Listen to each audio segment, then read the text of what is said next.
لیکن یہ کہ اس وقت جو عالم عرب پر صورتحال پیدا ہو گئی اس میں ہمیں کیا کرنا چاہیے، پاکستان کے جو حالات ہیں ان میں کیا مشورے ہیں، اب میں ان چیزوں کے بارے میں آپ سے چند باتیں عرض کروں گا۔ پہلی بات تو یہ ہے کہ مشرق وسطیٰ کے مسئلے میں اس کے پس منظر کو سمجھ لینا چاہیے۔ ہمارے بہت سے احباب جو ہیں وہ فوری طور پر وقتی صورتوں کو، جیسے کہ حالات و واقعات ہوتے ہیں، صرف انہی کے اعتبار سے رائے قائم کرتے ہیں، چیزوں کا پس منظر جو ہے نگاہوں کے سامنے رہنا چاہیے۔ اس صدی کا ایک مختصر سا نقشہ ذہن میں رکھیے، یہ 20ویں صدی کے آغاز کے وقت، جسے ہم پورا کہتے ہیں مڈل ایسٹ، بلکہ صرف مڈل ایسٹ نہیں، پورا شمالی افریقہ سلطنت عثمانیہ کا حصہ تھا، خلافت عثمانیہ، لیبیا، الجزائر، مصر، پورا حجاز، یمن، پورا عراق، شام، اور یہ شام ہی کے حصے ہیں در حقیقت، اردن اور لبنان، یہ شام عرب، عراق عرب، یہ پورا علاقہ خلافت عثمانیہ یہ اس کا حصہ تھا۔ پہلی جنگ عظیم میں انگریزوں نے عربوں کو بغاوت پر آمادہ کیا، غداری پر آمادہ کیا، انہوں نے خلافت عثمانیہ کے خلاف بغاوت کی، بیج بوئے ان کے دلوں کے اندر نفرت میں، ابھارا انہیں، تم ترکوں کے غلام کیوں ہو، تمہیں خود حاکم ہونا چاہیے، تم کھڑے ہو جاؤ، ہم مدد کریں گے، تم بغاوت کرو، تم ان ترکوں کے خلاف ہماری مدد کرو، ہم تمہیں آزاد کر دیں گے، تم اپنے پاؤں پر کھڑے ہو جانا۔ یہ بہت ہی ہمارے لیے دردناک المیہ ہے پہلی جنگ عظیم کا۔ کرنل لارنس جیسا شخص، برطانوی استعمار، اور اس کے نتیجے میں عربوں نے بغاوت کی۔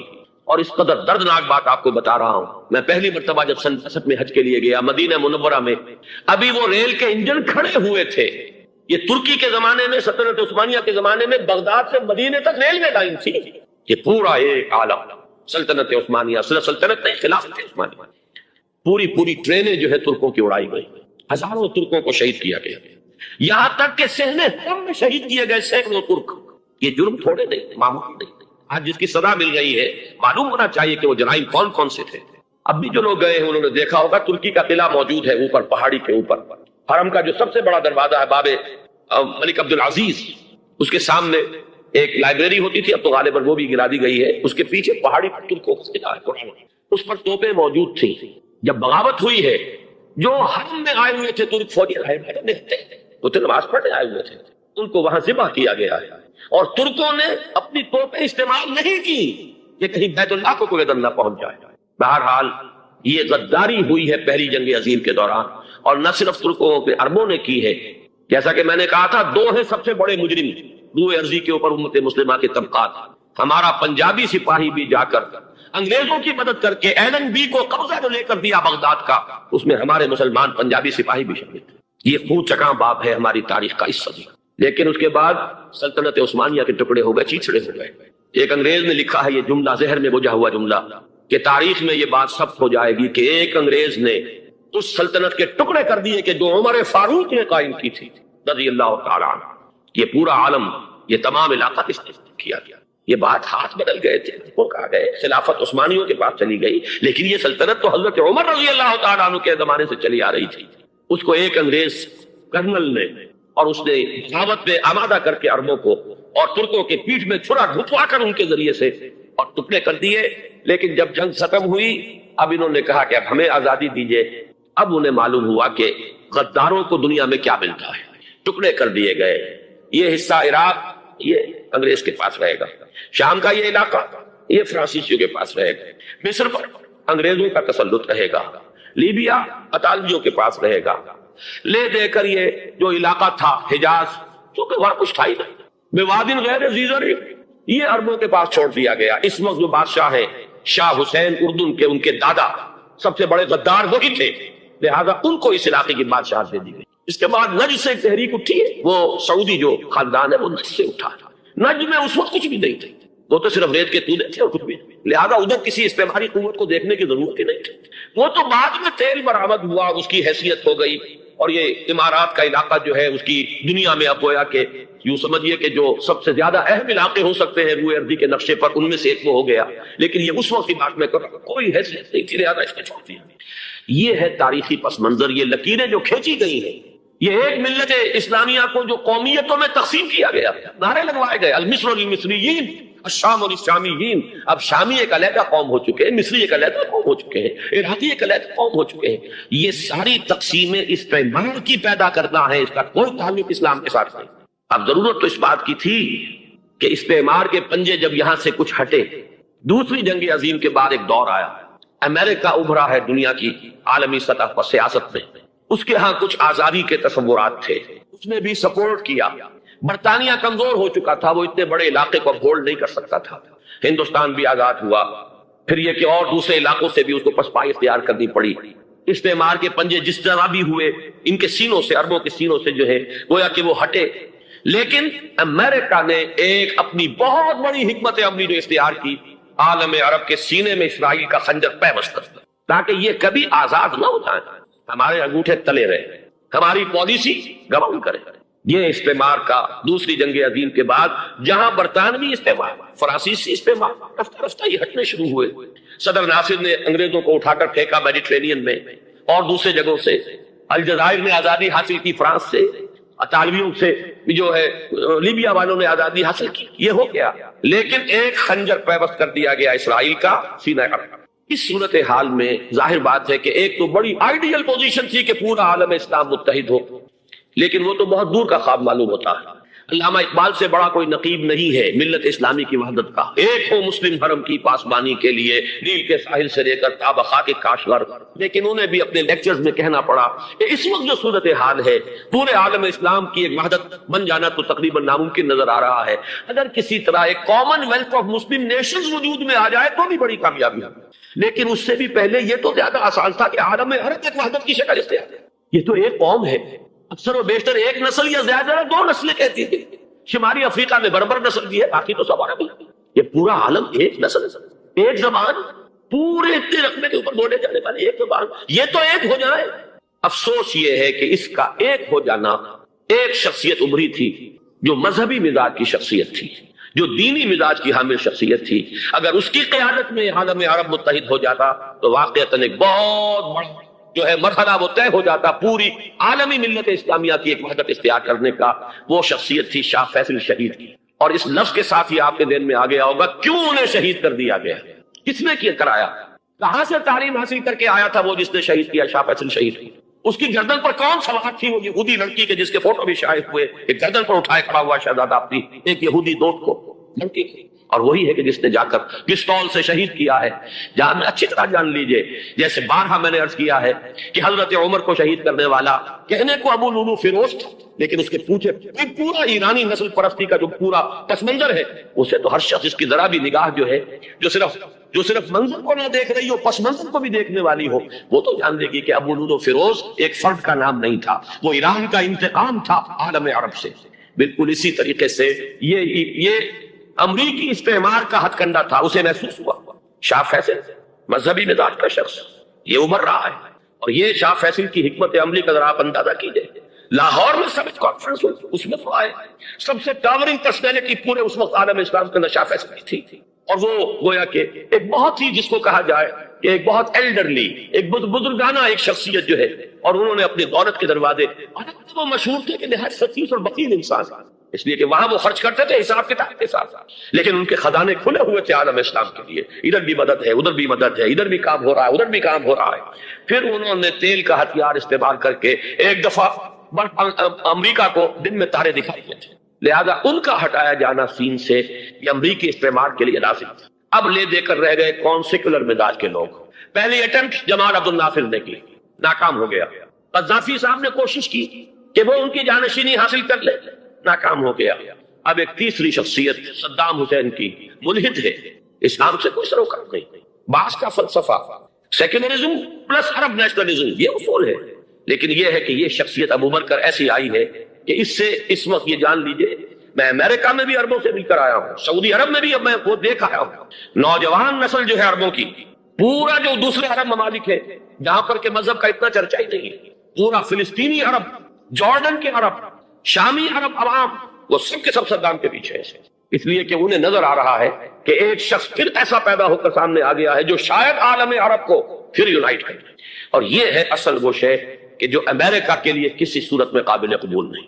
دولت کے یہ ذخائر، خلیج کی یہ دولت، سیال سونا اور اس کے ذخیرے، اور یہ کسی طریقے سے یہ امریکہ کے زیر اثر ہے، یہ ہے وہ شے جو اسے برداشت نہیں ہے۔ وہ کوئی عربوں کی محبت میں نہیں آئی، لاکھ فوج، وہ کوئی شاہی عرب جو خاندان ہے سعودی، اس سے کوئی دلچسپی نہیں، کوئی پتہ نہیں کہ وہ خود ان کو ہٹا دے اور وہاں پر کوئی جمہوری ڈھانچہ جو ہے وہاں پہ کھڑا کروا دے خود امریکہ۔ اس لیے کہ سعودی عرب میں دیکھ آیا ہوں حالات اگرچہ ظاہر بات ہے کہ زیادہ گہرائی میں تو وہاں جانے کا موقع ہی نہیں ہوتا، بہت ہی مستبد حکومت ہے، لیکن صاف نظر آ رہا ہے کہ اس وقت دونوں طبقے نوجوانوں کے جو ہے وہ شاہی خاندان کے شدید خلاف ہو چکے ہیں۔ جو وہاں پر جدید مثقف طبقہ ہے، جدید تعلیم یافتہ، جو باہر پڑھ کر آیا ہے امریکہ میں اور کہیں اور وہ کثیر تعداد میں وہ صاف سوال کر رہے ہیں کہ یہ billions and billions of dollars کے جو ہمارا خرچہ آتا تھا، ہمارے ہتھیاروں کے آرڈر جاتے تھے، وہ کہاں گئے؟ فوج اور عرب کے پاس، سعودی عرب کے پاس اتنے ٹینک بھی نہیں ہے جتنے کہ یمن جیسے غریب ملک کے پاس، تو ہمارا روپیہ یہ گیا۔ یہ ایک سوال ہے جو ہر شخص کے ذہن کے سامنے ہے۔ اب ہمیں اپنے معاملات کو خود سنبھالنا ہوگا۔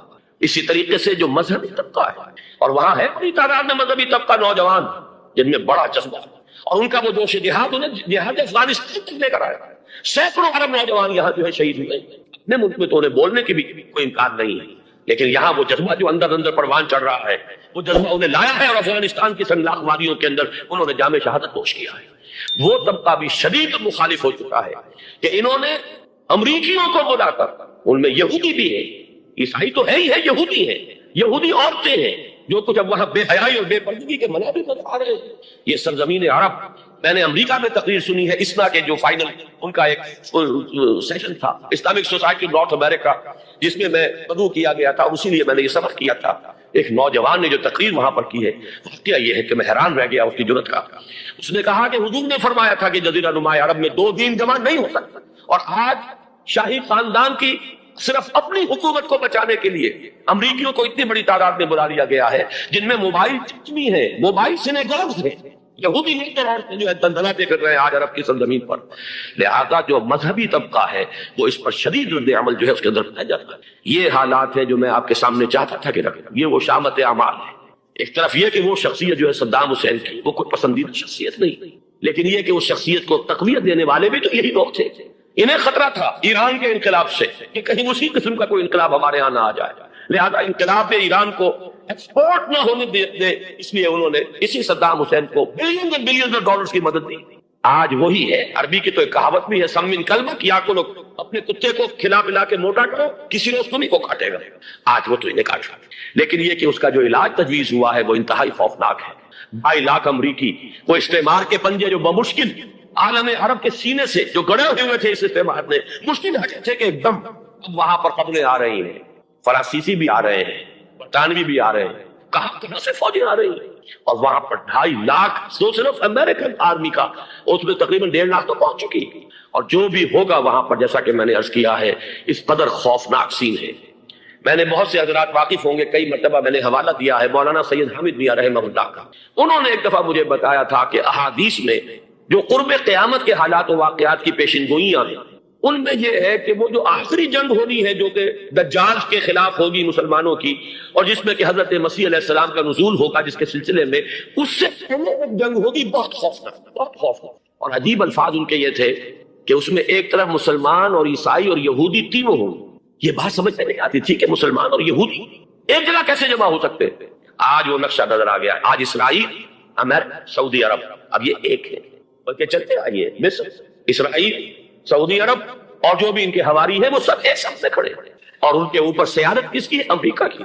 وہ نقشہ آ گیا ہے، اور اس جنگ کے سلسلے میں مولانا حامد میاں رحمہ اللہ نے مجھے بتایا تھا کہ حدیث میں الفاظ آئے ہیں، اتنے لوگ ہلاک ہوں گے، اتنے لوگ ہلاک ہوں گے، اتنے لوگ ہلاک ہوں گے کہ ایک پرندہ سینکڑوں میل تک اڑتا ہوا چلا جائے گا اور اسے سوائے لاشوں کے اور کچھ نہیں کرے۔ یہ نقشہ خاکم بدہن ہوا ہے۔ جو بھی ہوگا کیمیاوی جنگ، کیمیاوی کیمیکل وارفیئر، اور پھر ایٹمک وارفیئر، جس کی کھلی دم۔ کبھی کوریا کے بارے میں اندیشہ تھا کہ یہ درندے خدا کی دھرتی کو، کوریا کی غریب بستی کو ناگاساکی بنا کے چھوڑیں گے، ہیروشیما بنا کے چھوڑیں گے۔ آج وہ صورتحال جو ہے عالم عرب پر، heart of the Arab land, اس پر یہ صورتحال بالکل تلی کھڑی ہے۔ اس میں ہمیں کیا کرنا چاہیے؟ میں نے یہ چاہا کہ پورا پس منظر آپ کے سامنے، صرف وقتی سا کوئی ایک نعرہ، وقتی سی کوئی ایک خبر، اس کے حوالے سے ایک جذبات کا معاملہ، پورا ایک پس منظر سامنے رکھیے۔ اب وہ آپ کو شاید میری باتیں جو ہے وہ سمجھ میں آ جائیں۔ نمبر 1، ہمیں کسی صورت اس جنگ میں امریکہ کے گھڑے کی مچھلی نہیں بننا چاہیے۔ امریکہ اسلام کے تحفظ کے لیے نہیں آیا ہے، امریکہ حرمین کی حفاظت کے لیے نہیں آیا ہے، امریکہ اپنے مفادات، عالمی مفادات کے تحفظ کے لیے آیا ہے، اور زیادہ سے زیادہ آپ کہہ سکتے ہیں کہ وہ سعودی شاہی خاندان کی حفاظت کے لیے آیا ہے۔ اور بڑا عمدہ مضمون چھپا تھا پچھلے، بلکہ ابھی تک تو وہ تازہ ہی ہے جب تک نیا نہیں آتا، نظام میں، جس کا عنوان تھا اربوں کا چھڑا اور اربوں کا گڑا۔ سارے پیسے نہیں رہے، 12 بلین ڈالر کا ایک چیک لے کر گیا جیل بے کر، اندازہ تو کیجیے دنیا کہاں سے کہاں پہنچ گئی، محو حیرتوں میں دنیا کیا سے کیا ہو جائے گی۔ 2 ماہ قبل اتنی بڑی قوت امریکہ کی تباہ کو اور جب ہو جائے گی آگے، لیکن یہ کہ وہ کاسٹ بھی اربوں ہی کی ہوگی، انہی کا چھڑا انہی کا گلا۔ ہمیں کرنا یہ چاہیے اللہ تعالی ہماری حکومت کو، ہمارے سیاستدانوں کو، ہمارے ذمہ دار لوگوں کو ہدایت دے، وہ امریکہ کے گھڑے کی مچھلی نہ بنے۔ اس کے تحفظ کے لیے یا شاہی خاندان کی حفاظت کے لیے بہت کچھ انہوں نے عیش کر لیے، کافی عیش کر لیے، باقی یہ کہ اب جو کچھ ہونا ہے ہونا ہے۔ حرمین شریفین کو تو خود عرب کے لوگ کہتے ہیں کہ کوئی خطرہ نہیں ہے، ساتھ جھگڑا تو وہ تیل کی دولت کا ہے، تیل کی دولت جو ہے وہ شمال مشرقی کونے کے اندر ہے، بلکہ یہ کہ جو رد عمل پیدا ہوا عالم اسلام میں اور سعودی عرب میں، خود اس کے مذہبی نوجوانوں میں امریکی فوجوں کی آمد کے خلاف اس کا جواب دیا گیا رابطہ عالم اسلامی کی طرف سے کہ یہ جو بھی جنگ کا محاذ ہے، جو فوجیں ہیں، یہ حرمین سے تو 1500 کلومیٹر دور ہے، تو حرمین کو تو کوئی خطرہ نہیں، خطرہ ہے امریکہ کے عالمی مفادات کو۔ آج آپ کو معلوم ہے دنیا 2 طبقوں میں بٹی ہوئی ہے، دی ریچ اینڈ دی پور۔ یہ جو اقوام ہے، جو 6-7 قومیں شمار ہوتی ہے دنیا کی دولت مند قومیں، ان کے لیے خطرہ ہے کہ یہ اگر ہم ان کا جو سب سے بڑا ذریعہ ہے اس کا صنعت کا یہ تیل، اگر اس کو کچھ ہو گیا تو سب کی اکانومی جو ہے وہ بھی برابر ہو کر رہ جائیں گے دنیا کے دوسرے ملکوں کے۔ یہ اس کی حفاظت کے لیے آیا۔ ہمارے نوجوان کو آج میں سوچتا ہوں کاش کہ ہمیں معلوم ہو، ہمیں وہ تاریخ دہرانی نہیں چاہیے کہ ہم نے پہلی جنگ عظیم میں انگریزوں کے استعمار کے پنجے گڑوانے کے لیے اپنی جانیں دی۔ پنجاب کا نوجوان، پنجاب کا مسلمان سپاہی بھی جا کر LND کو قبضہ دلوانے کے اندر اور بغداد پہ قبضہ کرانے میں اس کے تعاون کیا، اس کی مدد کی۔ کیا آج بھی وہی تاریخ آپ کو دہرائے گی؟ آج ہمارا فوجی جائے گا وہاں پر امریکہ کے اس کے مفاد دیتا ہے۔ پہلی بات یہ کہ یہ حدیث نہیں ہونا چاہیے۔ ہونا کیا چاہیے؟ پہلی کوشش یہ ہو کہ یہ بین الاسلامی معاملہ بنے، مسلمان امت آئے، امریکی فوجیں جائیں، فرانسیسی جائیں، برطانوی جائیں۔ ہاں اس صورت میں کہتا ہوں پاکستان کا ایک بچہ وہاں جائے اور اپنی جان قربان کرے، اس لیے کہ یہ قرآن کا حکم ہے۔ فَإِن طَائِفَتَانِ مِنَ الْمُؤْمِنِينَ اقْتَتَلُوا فَأَصْلِحُوا بَيْنَهُمَا فَإِن بَغَتْ إِحْدَاهُمَا عَلَى الْأُخْرَىٰ فَقَاتِلُوا الَّتِي تَبْغِي حَتَّىٰ تَفِيءَ إِلَىٰ أَمْرِ اللَّهِ فَإِن فَاءَتْ فَأَصْلِحُوا بَيْنَهُمَا بِالْعَدْلِ وَأَقْسِطُوا إِنَّ اللَّهَ يُحِبُّ الْمُقْسِطِينَ۔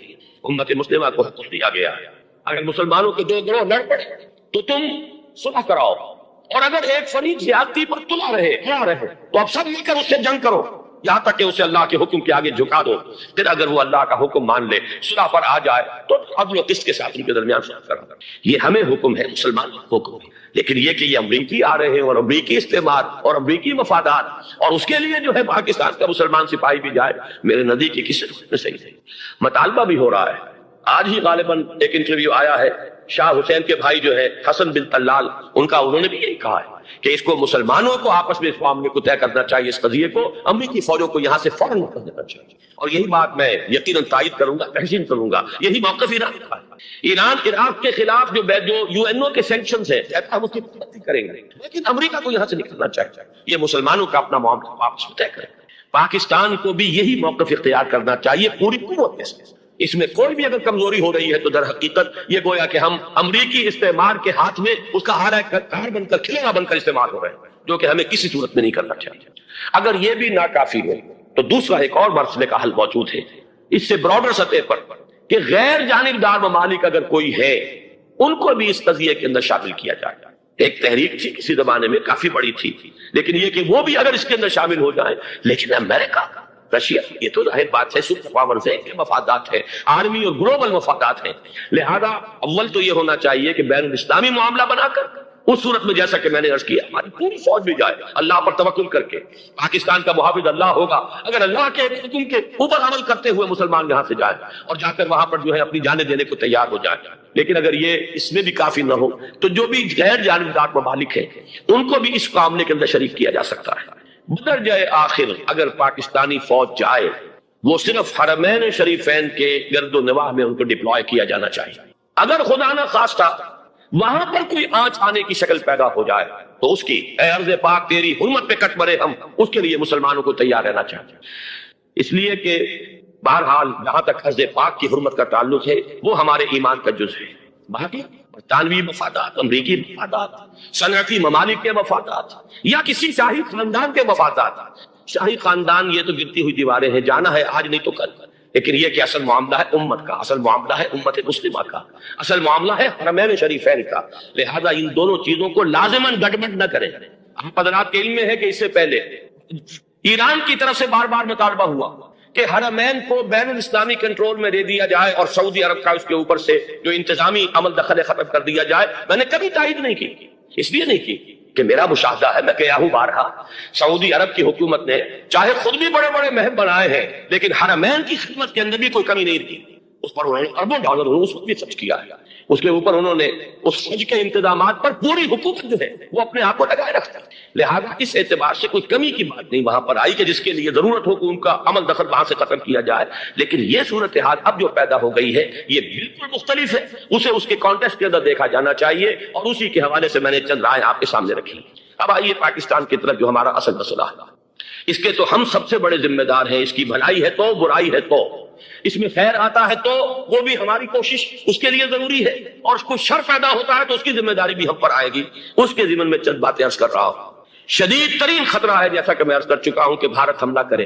مجھے تو تقریباً یہ رائٹنگ آن دی وال کے مانند ایک فیصلہ نظر آ رہا ہے، بلکہ آج میں کسی سے کہہ رہا تھا کہ اگر اب نہیں تو پھر کبھی بھارت حملہ نہیں کر سکتا۔ اس کے لیے سچویشن بالکل رائٹ، 2 مرتبہ ایکسرسائز کر چکا ہے وہ، خاص ٹارگٹ بنا کر حیدرآباد کو، اور اس کے پیش نظر ہے سندھ میں جو بھی خلفشات ہے اسے اس کے علم میں جو بھی تصادم ہے۔ اب بھی اس وقت کی جو ہماری اندرونی سیاست ہے یہ اس کا کرشمہ سامنے آیا ہے کہ جی ایم سید صاحب کو ایگزونریٹ کیا جا رہا ہے، ان کو محب وطن کا خطاب دوبارہ دیا جا رہا ہے۔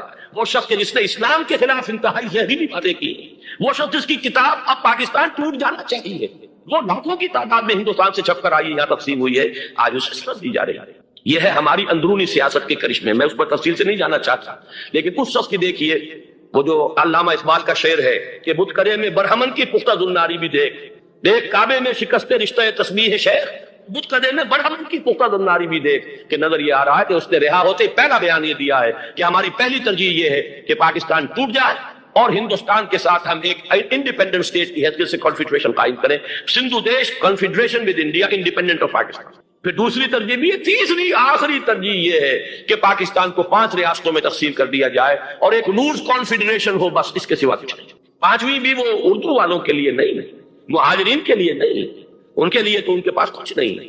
5ویں بھی پنجاب میں سے کاٹ کر سرائکی صوبہ بنایا جائے اور سندھ میں تو بہرحال اردو بولنے والوں کو سندھی پن کر رہنا ہو۔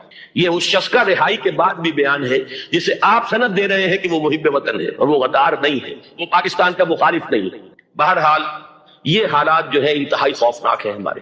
آج کشمیر میں جو صورتحال ہے ہندوستان کے لیے انتہائی تشویشناک ہے، جو بدنامی اس کو مل سکتی تھی مل چکی ہے، اور یہ آپ نے دیکھ لیا وہ امریکہ بہادر جو 1.5-2 لاکھ آدمی لے کر پہنچ گیا سعودی عرب میں، اس نے انگلی تک نہیں اٹھائی ہے کہ کشمیر میں بھارت کیا کر رہا ہے۔ یہ ہے ان کی ڈبل سٹینڈرڈز، یہ ہے ان کی بےایمانیاں کہ بھارت جو کچھ کر رہا ہے وہاں۔ آج اگر ظلم ہو رہا ہے کویت میں عراقیوں کے ذریعے، پورے ورلڈ ٹیلی ویژن پر، CNN پر، فلاں پر، اور اخبارات میں، آج بھی ایک لمبا مضمون میں نے اخبار میں پڑھا ہے، لیکن یہ ہے کہ کشمیر میں کیا ہو رہا ہے کہیں تذکرہ نہیں۔ یہ ہے دنیا کے اندر دیانت اور امانت اور شرافت کا حال، اور بین الاقوامی سیاست جو ہے اس کے ڈبل سٹینڈرڈز۔ لہذا جو بدنامی بھارت کو آ سکتی تھی وہ آ چکی ہے۔ ہندوستان سے ایک نوجوان مسلمان صحافی دہلی سے آئے تھے، نئی دنیا ایک پرچہ نکلتا ہے، اس کے طرف سے وہ دورہ کر کے گئے ہیں، مجھ سے بھی لاہور میں ملے تھے، تقریباً 1 مہینہ 1.5 مہینہ ہوا۔ ان کے الفاظ سن کر میں کانپ گیا تھا۔ انہوں نے کہا تھا کہ بھارت کی حکومت اس کے اوپر تلی ہوئی ہے کہ چاہے ایک اور آخری کشمیری کو بھی ہلاک کرنا پڑے، وہ کشمیر کے اندر کبھی بھی کوئی معاملہ جو ہے کشمیر کی آزادی یا کشمیر کو پاکستان کے لیے جانے کے لیے تیار نہیں۔ کیا بگڑے گا اس کا؟ آپ سمجھیے کہ اگر 80-90 کروڑ قوم کی ایک قوم ہے، 1 کروڑ آدمی ختم کر ان کا دل تو جو ہے آج ہمارا یہ ہے کہ ہم تو کوئی چیلنج نہیں کر سکتے، ہم تو اپنی صفائی دیتے رہے کہ نہیں ہمارا کوئی ہاتھ نہیں ہے، ہم نے کچھ نہیں کیا ہے، ہمارا کوئی اس کے اندر عمل دخل نہیں ہے۔ یہی ہماری ڈپلومیسی کا شاہکار رہا، یہ حال ہے پاکستان کا۔ لہذا بھارت کا وہ معاملہ جو ہے، میں نے جیسا کہ آپ کے سامنے مختلف فیکٹرز گنوا دیے تھے، اندرونی اس کی سیاست، اندرونی خلفشات، وہ تو اب آ کر رہے گا۔ اللہ یہ کہ اللہ تعالیٰ کے قبضہ قدرت میں ہر شے ہے، وہ ٹال دے تو ٹالتا۔ مجھے اقبال کا وہ شعر یاد آ رہا ہے، تقدیر تو مبرم نظر آتی ہے لیکن پیران کلیسا کی دعا ہے کہ یہ ٹل جائے۔ ہم دعا کریں کہ یہ ٹل جائے وقت، لیکن یہ ہے کہ تقدیر مبرم نظر آ رہی ہے۔ اس حالت میں ہمیں کیا کرنا چاہیے؟ نمبر 1 یہ کہ سب سے اہم شے ہے قومی یکجہتی، اور قومی یکجہتی کے اعتبار سے انتہائی خوفناک مرحلہ آ رہا ہے انتخابات کو تو کچھ نہ کچھ فساد کچھ نہ کچھ دنگا، کچھ نہ کچھ ہنگامہ، ایک دوسرے کے خلاف کیچڑ، ایک دوسرے کے خلاف الزامات بوچھاڑ، یہ تو بنتے ہیں۔ بھارت میں بھی قتل گری ہو جاتی ہے کچھ نہ کچھ۔ لہذا یہاں پر بھی پیر پگاڑا صاحب جو ہمیشہ سے کہتے چلے آ رہے ہیں فیملی پلاننگ فیملی پلاننگ، آج پھر آ گیا ہے کہ شاید اس انتخابات میں فیملی پلاننگ کے ذریعے سے کوئی بہت بڑا کام ہو جائے۔ پہلی بات تو یہ ہے کہ میں نے اب تک یہ کہا ہے کہ انتخاب کسی صورت میں پوسٹ پون نہیں ہونے چاہیے۔ اب بھی میں یہ کہتا ہوں کہ اگر تو انتخابات کا بدل صرف ایک ہے اور وہ مارشاء اللہ ہے، تو پھر مارشاء اللہ سے تو بہتر ہے کہ وہ انتخابات ہو چاہے اس میں کوئی خلفشار ہو، اس لیے کہ مارشاء اللہ کا مطلب جو ہے وہ تو سندھ کے اندر ایک ناگزیر دھماکہ ہو جائے گا، تحکم خوفناک، اور پھر بھارت کو کچھ کرنے کی ضرورت نہیں ہوگی، کیا کرایا اسے سارا معاملہ سندھ کے اندر سے مل جائے۔ مارشاء اللہ ہرگز نہیں ہونا چاہیے۔ وہ بات جو سن 80 میں نے 18 اگست 1980 کو کہی تھی ضیاء الحق مرحوم سے، آج پھر اسی بات کی میں تکرار کر رہا ہوں، اعادہ کر رہا ہوں۔ ماشاء اللہ پاکستان کے لیے سوسائڈل، لیکن ایک آلٹرنیٹ سامنے آیا ہے۔ ایک تو پشاور ہائی کورٹ کا ورڈکٹ آ گیا، اور یہ کہ کچھ اور لوگوں کی طرف سے بھی باتیں آئی ہیں۔ ایک دو دن ہوئے ہیں جنگ میں، دو اہم سرخیاں تھیں، اور وہ بڑے اونچے حلقہ جو ہمارا فوج کا اونچا حلقہ ہے اس کی طرف سے، اگرچہ نام کسی کا نہیں تھا۔ ایک تو یہ کہ ماشاء اللہ یہاں کسی صورت نہیں لگے گا، دوسرے یہ کہ کوئی قومی حکومت کی تشکیل جو ہے اگر کسی طرح ہو سکتی ہو تو وہ اس وقت کا حل ہے، اور وہ اسی شکل میں ممکن ہے۔ اگر تو الیکشن آپ پوسٹ پون کرتے ہیں اور اسمبلیاں پرانی بحال نہیں کرتے، پھر تو اس کا مطلب یہ کہ ہمارا کانسٹیٹیوشن ایبروگیٹ ہو گیا اور اس کا آلٹرنیٹ سوائے ایک مارشاء اللہ کا کوئی نہیں۔ لیکن اگر صدر اسحاق صاحب ہمت کر لیں ملک کے حالات کو دیکھ کر، جو اس وقت صورتحال ہے، جو خطرات ہیں بارڈر پر، ان کو دیکھتے ہوئے یا تو یہ کہ عدالتوں کے ذریعے سے اسمبلیاں بحال ہو، اس میں حکومت زیادہ رکاوٹ نہ ڈالے، یا یہ کہ خود صدر اسحاق صاحب واپس لے سکتے ہو قدم تو واپس لے لے، لیکن یہ کہ تمام پارٹی سے یہ پہلے عہد لے لیا جائے کہ وہ ایک قومی حکومت کی تشکیل کریں گے۔ یہ وہ بات ہے، آپ کو یاد ہوگا مرزا اسلم بیگ صاحب، انہوں نے بالکل شروع میں سن 88 کے الیکشن کے بعد کہا تھا کہ نیشنل گورنمنٹ فارم کی جانی چاہیے۔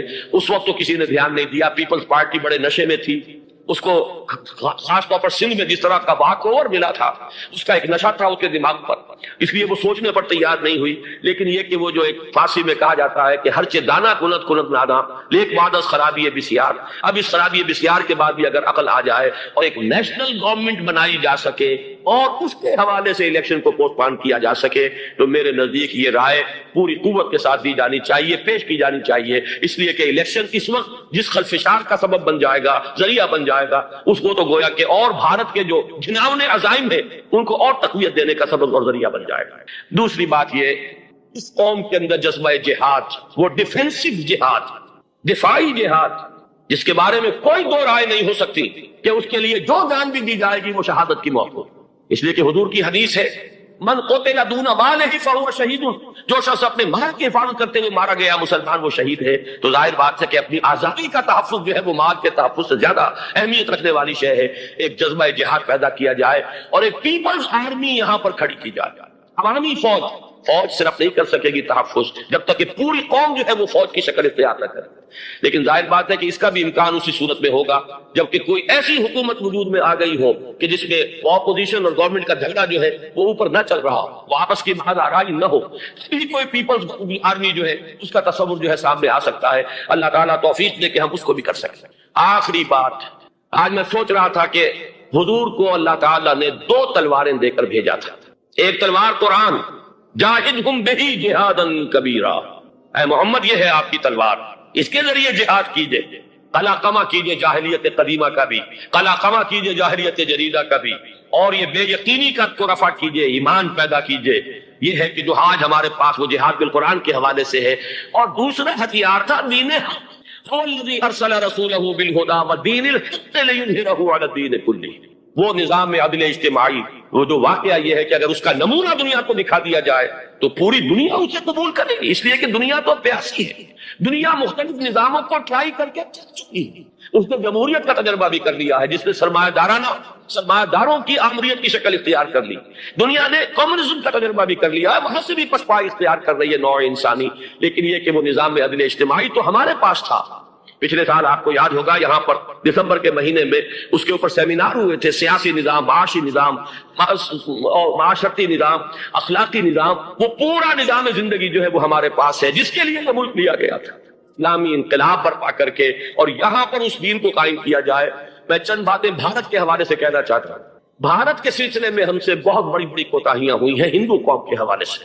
پہلی کوتاہی یہ ہوئی کہ ہم نے 800 یا 1000 برس تک حکومت کی، اگرچہ صوفیاء نے کچھ تبلیغ کی یہاں پر، لیکن علمی سطح پر، انٹلیکچوئل لیول پر کوئی تبلیغ کا کام نہیں کیا۔ ہندوؤں کی جو اعلیٰ ذات کے لوگ ہیں، اور ہندو ذہن ہے فلسفیانہ ذہن، اس فلسفیانہ ذہن کو ہم نے کبھی سمجھنے کی کوشش نہیں کی، اس تک ہم نے دین کی دعوت کو نہیں پہنچایا۔ تو اس میں کوئی حرج نہیں ہے، وہی جناح علیکم ایک اجازت دی جا رہی ہے کہ تم اسلحہ تو رکھ دو، یعنی جو جارحانہ اسلحہ ہے، تلوار ہے، نیزہ ہے، کمان ہے، تیر ہے، ان کو تو رکھ دو۔ وَخُذُوا حِذْرَكُمْ، اب یہاں پہ چونکہ علیحدہ کر دیا گیا اسلحہ اور حذر، تو حذر کہیں گے، حذر کہتے ہیں بچنے والی شے، قابل حذر ہے یہ معاملہ۔ حذر جو ہے وہ شے ہے جو تمہیں بچائے، سر پر خود ہے، جسم کے اوپر جو ہے سینے کے اوپر آپ نے زرہ پہنی ہوئی ہے اور آپ کے پاس ڈھال ہے، یہ چیزیں جو ہے سامان رکھنا ضروری ہے۔ ان اللہ اعد للکافرین عذابا مہینا، اللہ تعالیٰ نے ان کافروں کے لیے بہت ہی اہانت آمیز، بہت ہی توہین آمیز عذاب جو ہے وہ تیار کرتا۔ فَإِذَا قَضَيْتُمُ الصَّلَاةَ فاذْكُرُوا اللَّهَ قِيَامًا وَقُعُودًا وَعَلَىٰ جُنُوبِكُمْ، پھر تم جب نماز اس طریقے سے تم نے ادا کر لی تو اب یہ نہیں ہے کہ تم ذکر سے فارغ ہو گئے، اب تو ذکر کرو، کھڑے ہوئے، بیٹھے ہوئے اور لیٹے ہوئے، رات کو اگر لیٹنے کا موقع مل گیا تب بھی اللہ کا ذکر کرتے ہوئے تمہاری آنکھ لگے اور اللہ کے ذکر کے ساتھ آنکھ کھل جائے۔ الحمدللہ الذی احیانی بعد ما اماتنی والیہ النشور، آنکھ کھلے تو اللہ کے ذکر کے ساتھ اللہم بسمک اموت واحیا، اے اللہ تیرے ہی نام کے ساتھ میں مرتا بھی ہوں زندہ بھی ہوں۔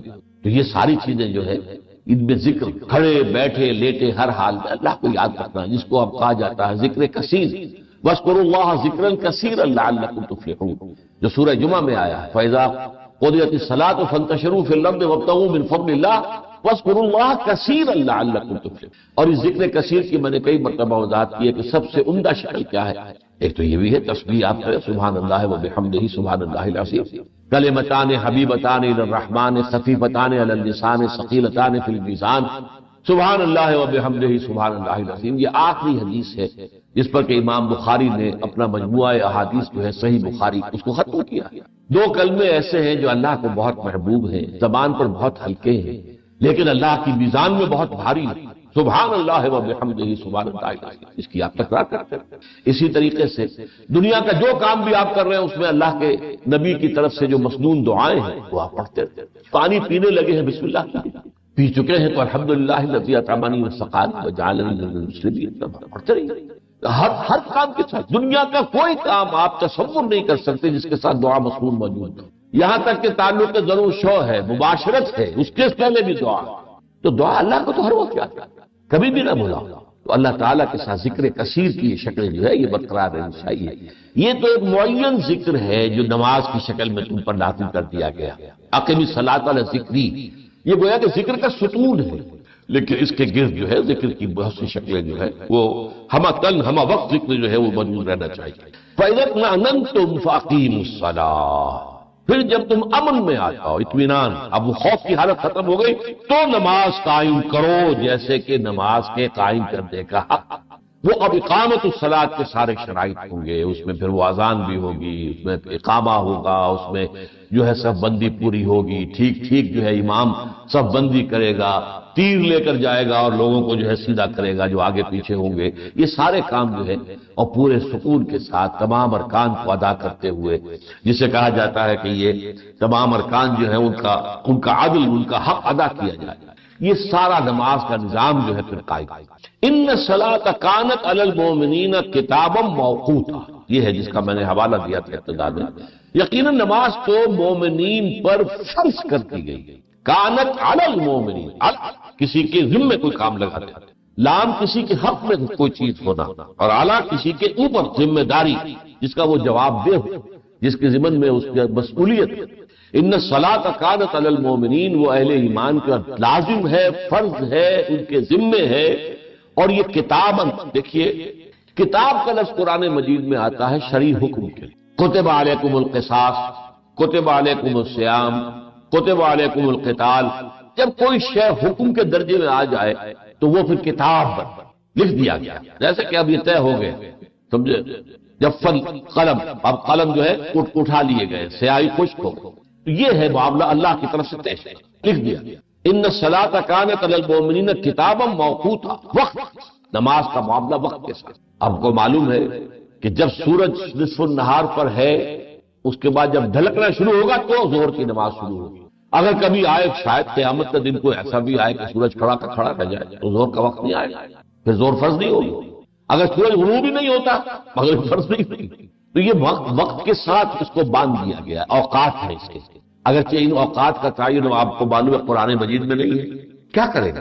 نماز قیم الصلاۃ جو ہے، صرف نماز کا نظام قائم کرنا بھی بربنائے قرآن ممکن نہیں.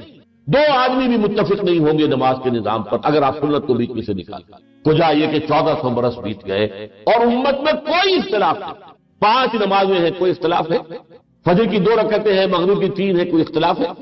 ہر رکعت میں پہلے قیام ہے، قرات ہے، اور پھر رکوع ہے، پھر کھڑا ہونا ہے، پھر سجدہ ہے، پھر بیٹھنا ہے، پھر سجدہ ہے، پھر اٹھنا. کوئی اختلاف ہے؟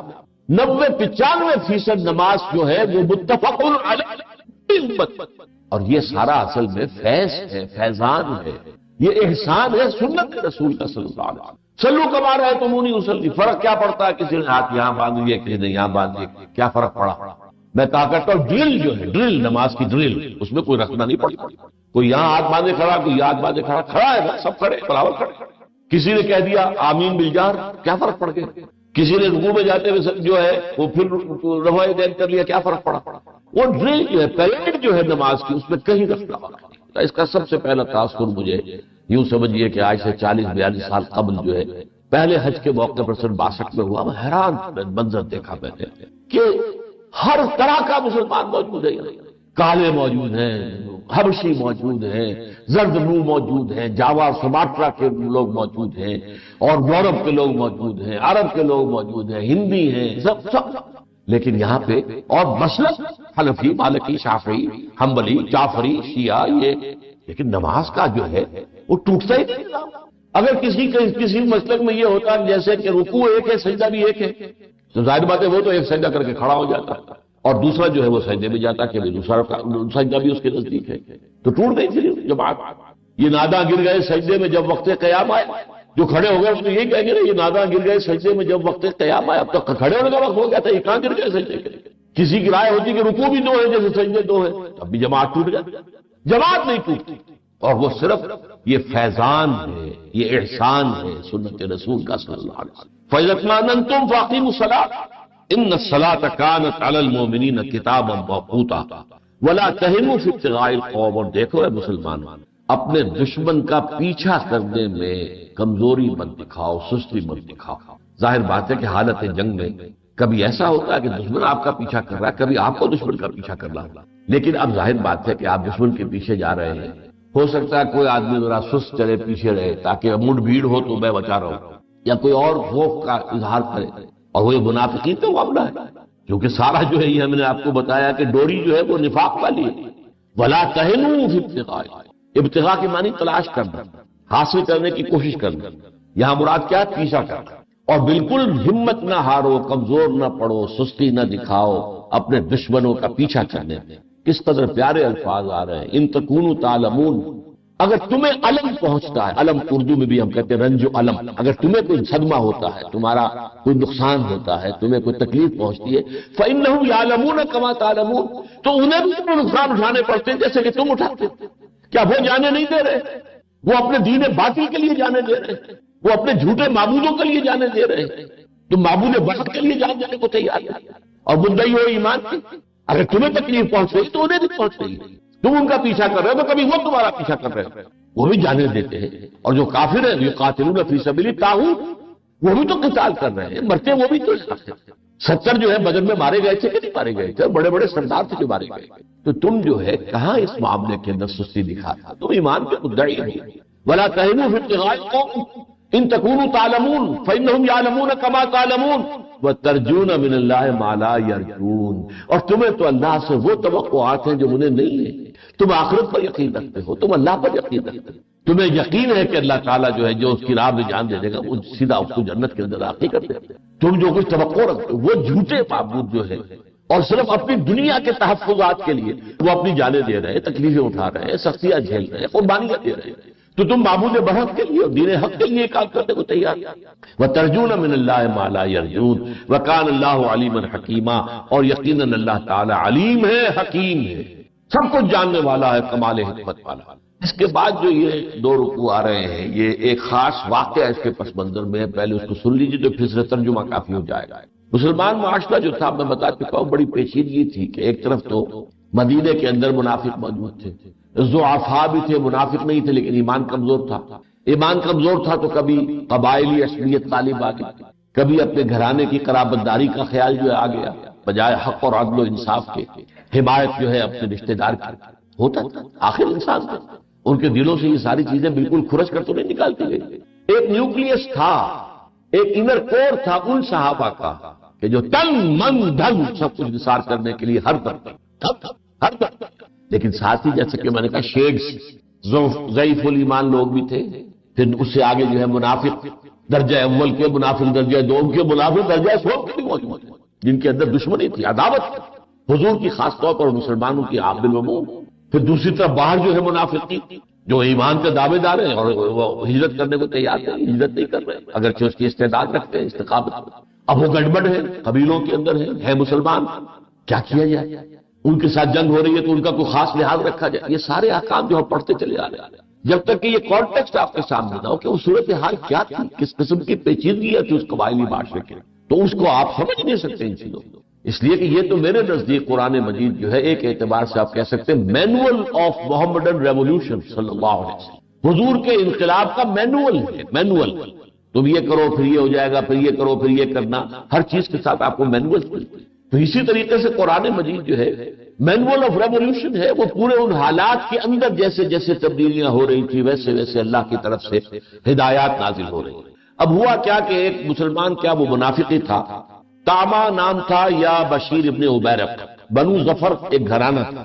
میں نے بارہ آپ کو بتایا بارہا کہ ایک قبیلہ ہوتا ہے، قبیلے کے اندر گھرانے ہوتے ہیں. وہ قریش ایک قبیلہ تھا، بنو ہاشم، بنو امیہ، بنو عدی، بنو تیم، بنو فلاں. یہ بنو جو تھے یہ سب اسی طریقے سے انصار میں قبیلے تو دو ہی تھے، اوس و خزرج، لیکن گھرانے تھے. تو بنو ظفر کا ایک جو گھرانہ تھا اس کا ایک فرد تاما، اس نے ایک مسلمان کے گھر میں نقب لگائی. اور مختلف روایات میں مختلف ہے کہ ایک تو آٹے کا تھیلا بھی تھا اور پھر دو یہ کہ اس میں زرہ بھی ایک رکھی ہوئی تھی اسی تھیلے کے اندر. وہ چرا کے نقب لگا کے لے گئے. اور لیکن اس کے بعد اس نے یہ ہوشیاری کی، کیونکہ بعض روایات میں یہ بھی آتا ہے کہ اس آٹے کے تھیلے میں کچھ سوراخ سا تھا جس سے کہ جیسے جیسے وہ چلتا جا رہا تھا تھوڑا تھوڑا آٹا گرتا جا رہا تھا. اس نے کہا یہ تو میرے گھر پہنچ جائیں گے کھوجی جو ہیں. تو وہ فوراً گیا اس آٹے کے تھیلے کو لے جا کر ایک یہودی کے پاس امانت رکھوا دیا. آٹا بھی تھا اس میں، اور وہ بھی ظاہر بات ہے اس نے ساری جو ہے اس آٹے کی جو گرتے ہوئے تھے رات انہوں نے راستے کی نشاندہی کر دی. اب چوری کی تفتیش ہوئی، مال برآمد ہو گیا یہودی کے یہاں سے، کھوجی وہاں پہنچ گئے. یہودی نے رات کا اعلان کیا کہ میرے پاس تو امانت کے طور پر فلاں شخص یہ چیز رکھوا گیا تھا، میں نے قطعاً کوئی چوری نہیں کی. اب اس پر وہ تاما جو ہے قسمیں کھا بیٹھا، میں نے تو نہیں کی چوری. یہی ہے جس کے پاس سے مال برآمد ہو رہا، گواہی کوئی ہے ہی نہیں، گواہی کہاں سے آئی؟ اب ظاہر بات ہے سارا سرکمسٹانشل ایویڈنس پر معاملہ، اور سرکمسٹانشل ایویڈنس جو ہے کہ وہ کھوج جو ہے ہوتے ہوتے جو ہے وہ اس کے گھر تک پہنچا ہے یہودی کے، اور یہودی کے ہاں سے وہ مال جو ہے مال مسروقہ برآمد ہو گیا. اب جو اس نے قسمیں کھانی شروع کی تو اس کے خاندان والے بھی اس کی حمایت میں آگے دیکھیں جی یہ مسلمان ہے، اس کی بات پر اتفاق کرو، وہ تو کافر ہے، یہودی ہے، وہ تو مغضوب علیہم میں سے ہے، وہ تو ملعون میں سے ہے، آپ ان کی بات مان رہے ہیں. اس کے مقابلے میں جو مسلمان ہے کلمہ گو ہے، اس کی بات ماننی چاہیے. یہ مقدمہ حضور تک پہنچا تو حضور نے بھی قرائن کی شہادت کی بنا پر کچھ تھوڑا سا رجحان ادھر محسوس کیا کہ یہودی ہی کو ملزم قرار دے دیں. اس پر یہ آیات نازل. یہ غلط فیصلہ آپ سے کہیں صادر نہ ہو جائے جس سے ظاہر بات ہے کہ ہوا اکھڑ جائے گی اسلام کی اور ایمان کی اور مسلمانوں کی اور خود آپ کی نبوت کی. لہذا بر وقت حضور کو خبردار کر دیا گیا. اور اس لیے کہ حضور نے فرمایا ہے کہ بسا اوقات تم میں سے لوگ دو ایک آتے ہیں گروہ میرے سامنے، اور ایک زیادہ چرب زبان ہوتا ہے، وہ اپنے دعوے کو زیادہ اچھے طریقے پر پیش کرتا ہے اور مجھ سے وہ فیصلہ کرا لیتا ہے زمین کے کسی ٹکڑے کا. جھگڑا یہ ہے کہ یہ ٹکڑا میرا ہے یا اس کا ہے. آپ نے بڑے اچھے طریقے پر پلیڈ کیا اپنا کیس، اور آپ نے جو ہے وہ حضور نے فرمایا اگر تم میری عدالت سے بھی تو غلط ڈگری لے کر گئے اور زمین کا کوئی ٹکڑا لے کر گئے اگر غلط، تو وہ جہنم کا ایک ٹکڑا لے کر جاؤ. یعنی امکان موجود ہے، میں بھی بشر ہوں، جب تک کہ وحی سے میری ہدایت نہ کی جائے، اللہ کی طرف سے اشارہ کرا۔